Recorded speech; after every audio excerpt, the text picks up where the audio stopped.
Good afternoon, everybody. Gabriela Hearst doesn't sing, but do you sing? But you got good moves. Yeah, I got moves. You got good moves. It is a privilege to be with you. Most designers chase the season. They chase the fashion cycle. But Gabriela Hearst does something very, very different. She is playing a very different game, a long game. She has really redefined and defined the very idea of sustainable fashion, and that's what we're going to talk about today. She grew up on a 17,000-acre ranch in Uruguay, 6 generations of cattle and merino sheep, where the idea of luxury didn't mean new, it meant made well enough to last. She carried that into a brand that she launched in New York in 2015, then into Chloe, where she became the first Latin American woman to run a French house. She does things the industry says that you cannot. Her last show, I should say, was built almost entirely from dead stock. That is the fabric that everyone else effectively throws away. LVMH bought a stake in her, and while every CEO, including so many that have been here, have been promising us that AI is going to be doing the making, she says the exact opposite, that in a digital world, the brilliance of human hands matters more, not less. That's the conversation, the craft. Gabriela Hearst, thank you. Thank you. Thank you. Thank you, everyone. Thank you, Andrew. You really are an inspiration, and I want to talk about how this all began, because as I said, you started literally making drawings while you were on this farm in Uruguay that I can't imagine. You didn't have a television. No. And so I want to understand just the drive, the inspiration for you, how you even found the way here. So imagination was my toy, right? We were off the grid. There was a generator with 2 hours at night of like of light, and now there's solar panels. My mom still lives off the grid there. So I counted my imagination for everything. And how I got here is by a lot of trial and error, of trying things and failing till I started working in fashion 23 years ago and realized I'm kind of good at this. I get it. And so I knew this was my medium. But part of it is this idea about sustainable fashion, which is something you've defined. And I want to understand where that began. Everything I know and everything I am comes from the same place, from the way I grew up and that ranch, how my brain has been wired. I learned about sustainability because nothing is more circular than a ranch. There's nowhere to throw anything when you're 2 hours away from the closest city. So you have to learn how to use everything. We used to make our own soap. So let's just talk, though, about fabric and the way you make things. By the way, both of us happen to be wearing your stuff. Yes. Do you ever wear other people's stuff? No, not really. I know how it's made. I can tell exactly what's made in your suit. That's wool and silk, your suit. And then you have a merino, 13-micron merino. Oh, by the way, this is actually something that I was fascinated. Can I ask you this? Yeah, is a completely selfish question. Yeah. The pockets in here? Yes. You have a thing because you don't want to get radiation from the telephone? Yes, so basically... In the pocket? What is that? Because I didn't know about that. It really was for women who happened to be lucky that I had this thought for men too, but it was more for women. Many years ago, I was putting my cell phone in my pocket, and a doctor said, you know what, don't do that, because I think the radiation can affect your reproductive organs. Put them always in the back. And so when I started doing the jackets in tailoring, I found this material that is actually used by NASA. It's a German, it's 100% like silver. It's like a silver lining properly that all our pockets are lined. So our pockets have like these 2 linings, and one of them is silver. So you can put your cell phone safety. Okay, so here's the big question about sustainability. Yeah. You do something that is, dare I say, expensive. It's a luxury good. Yes. And the question is whether this can scale and whether it should scale. Yes. The idea of being able to produce sustainable goods is something we all want. But people may not be willing to pay for it. Well, the moment I launched Gabriela Hearst, because I used to have a brand in the contemporary world, so I understand pricing. But I understand also growing up in the ranch, and anyone that's a rural person understands that when rural people clean up, they clean up good. So my mother had a very small wardrobe with pieces made by the family seamstress. So my idea was to have that, like things that are few but well made. And you used to inherit clothes. Clothes used to be part of the hand-me-down of a family. And so that love and respect that I have for women is the same love and respect I have for nature, is the same respect that I have for clothes. So I want to make things that you have for the rest of your life. And so my road is the difficult road, because most of what I do is about what I don't do, about the choices that everyone's doing and I'm not doing. And I have thousands of examples of that. But it's really about what I don't do. What is one great example of that? I don't use any polyester fibers in our fabrics, in our materials. I don't blend. I get very annoyed when I see that there is something that's called chiffon and it's a polyester, or they'll call it satin, and they're selling you a $5,000 dress and it's all fossil fuels, because let's not be fooled, we're here because of 85% of this world is moved by fossil fuels.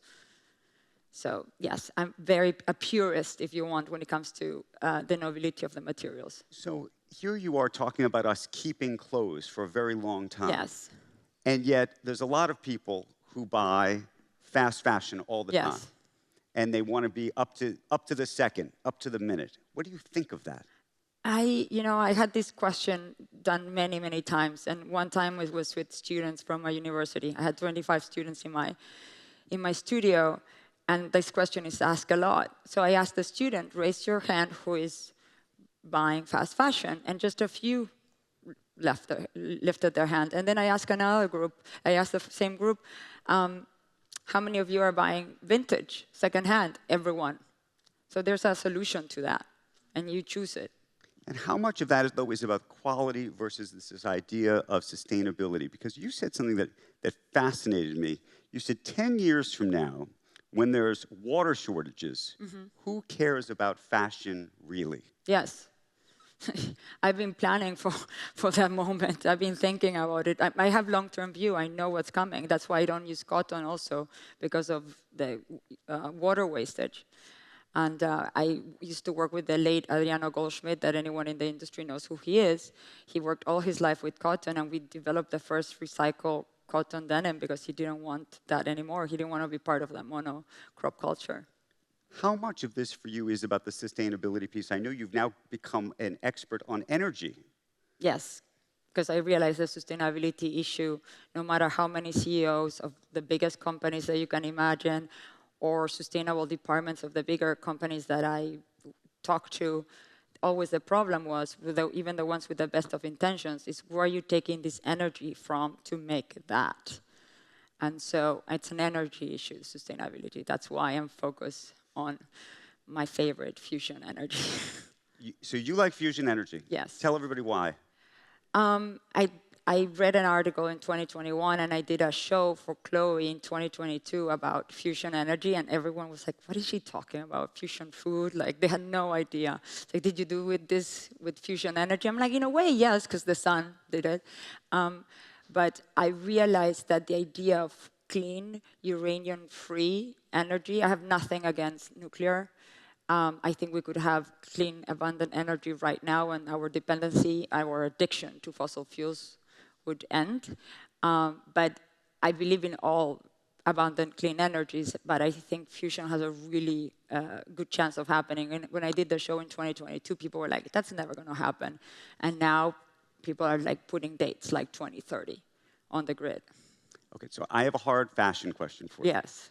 It's a luxury fashion question. It's a price question. Okay.